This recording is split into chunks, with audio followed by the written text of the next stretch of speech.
Okay, let's dive into this. Welcome to today's explainer, where we're breaking down a truly aggressive, completely paradigm-shifting framework for explosive success. We are looking at the core concepts derived from Grant Cardone's The 10X Rule. If you've ever felt like you're putting in the work but just, I don't know, not seeing the massive results you really want, well, the argument here is that it's entirely an issue of scale. This isn't about time management. It's not about finding some magical shortcut. It's literally about the fundamental difference between success and failure.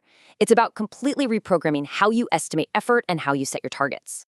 So think about this for a second. When you sit down on New Year's Eve, or maybe at the start of a new quarter, what is the single biggest mistake you make? Well, human beings have this natural tendency to completely miscalculate the amount of time, energy, and money required to get a project off the ground. Because of this, you might be feeling stuck in an average life, assuming you just lack talent or, luck. But the texts we're looking at today, they suggest something entirely different.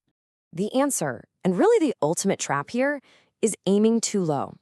You've probably been told your whole life to set realistic goals, right? But the texts we're examining call this out as a complete trap. When you set a low goal, you inherently put in a low amount of effort. And then when the inevitable unexpected problems pop up, maybe it's a fluctuating economy, new competition, or just a personal setback, you hit a brick wall. Because your goal wasn't big enough to inspire relentless drive in the first place, you get discouraged, you assume the target is unattainable, and boom, you quit. To break out of that trap, the author frames it in a pretty intense way. He says success is a duty, an obligation, and a responsibility. Success is absolutely not a commodity. It's not something acquired by a lucky few. It is something you create. And guess what? There is no shortage of it. This is a massive, massive shift from a scarcity mindset to an abundance mindset. You literally have to assume absolute responsibility for everything in your life. Success isn't just a nice to have. It's an ethical obligation to yourself, your family, and your future. So the crucial point is, what exactly is the 10X rule? It essentially boils down to a super simple two-part equation. First, whatever target you think you want, multiply it by 10. Second, whatever effort, time, and money you think it will take to get there, multiply that by 10 as well. Massive thoughts absolutely must be followed by massive actions. Because look, if you only adjust your goals but not your actions, you're just wishing. And if you adjust your actions without expanding your goals, you're just going to burn out working for a totally average payoff. To really understand why this works, just imagine your normal, quote-unquote, realistic goal is to make $500,000. Sounds good, right?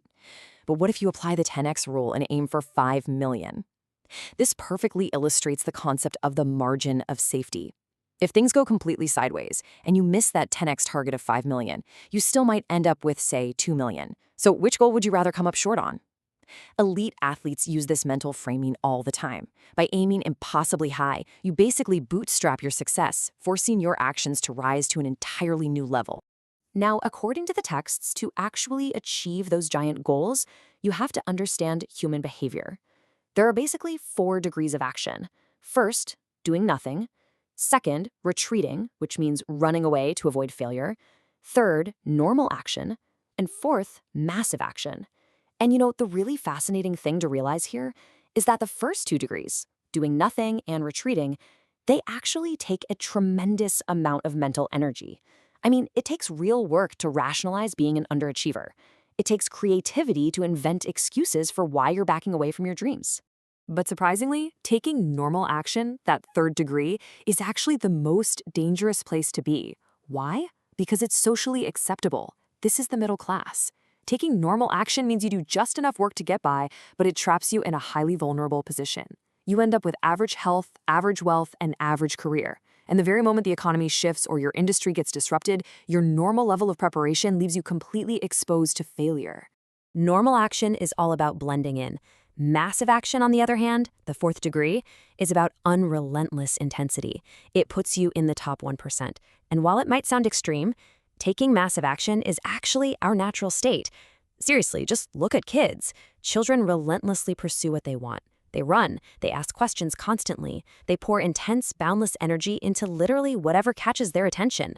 It's only later in life that society conditions us to be reasonable. Let's move to and see how this builds into what the sources call omnipresence. When you start taking massive action on day 1, things get intense. By month 6, you will absolutely generate new problems and draw criticism. People operating at average levels, they'll tell you you're working way too hard or that your approach won't work. But the sources say this is actually a really good thing. It means you're breaking out of obscurity. By year 1 and beyond, that relentless massive action makes you omnipresent. Think Google or Kleenex. Your goal isn't just to be in the market, it's to have your name become completely synonymous with your industry. Which brings us to a highly provocative idea. Competition is for sissies. Now, this completely challenges the conventional wisdom that competition is healthy. The argument is, if you're competing, you're just copying what someone else is doing. You're looking sideways instead of looking forward. The true goal is domination. You want to outwork and out-hustle your space so thoroughly that you aren't chasing anyone, everyone else is scrambling to chase you. So how exactly do you dominate? Well, you utilize what are called only practices, doing the things your competitors simply refuse to do. We've got this brilliant anecdote from the sources about a dental implant company. To beat the market leader, they analyzed what their competitors flat out wouldn't do. Their solution? They literally started calling clients the exact second they drove off the parking lot. If the client didn't answer, they sent an immediate text saying, "Please come back immediately. I have something you must see." It's wild, but almost 50% of clients returned immediately, and 80% of those became buyers. That right there is domination through massive, unreasonable action. Now, the moment you start taking unreasonable action like that, you are definitely going to feel fear. But we need to reframe that.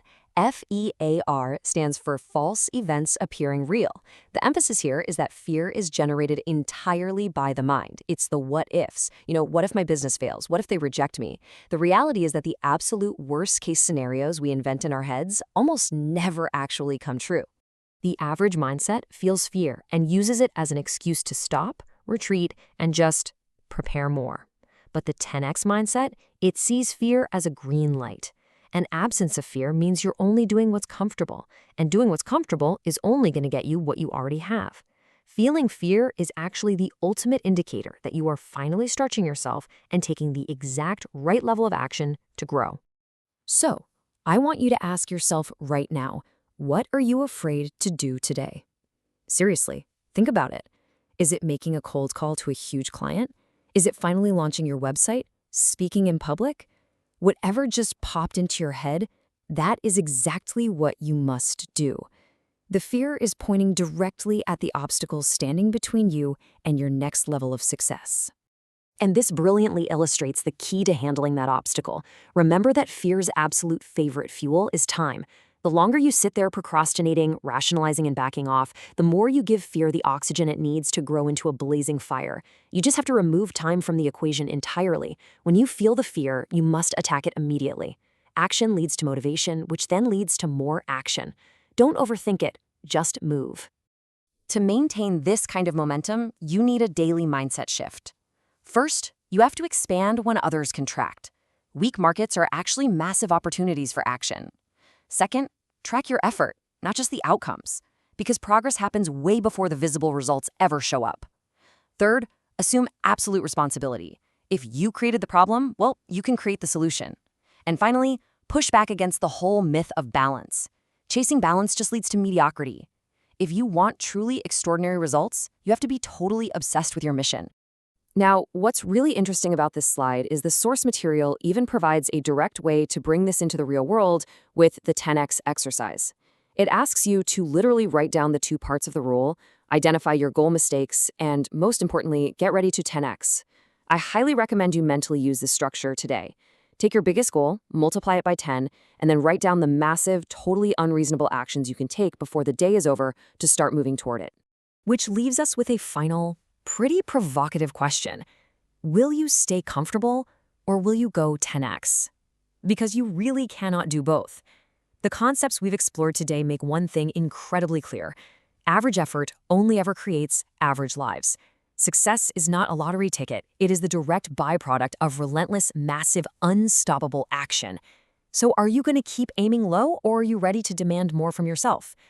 Thanks for joining us on this explainer. Now go get out there and take some massive action.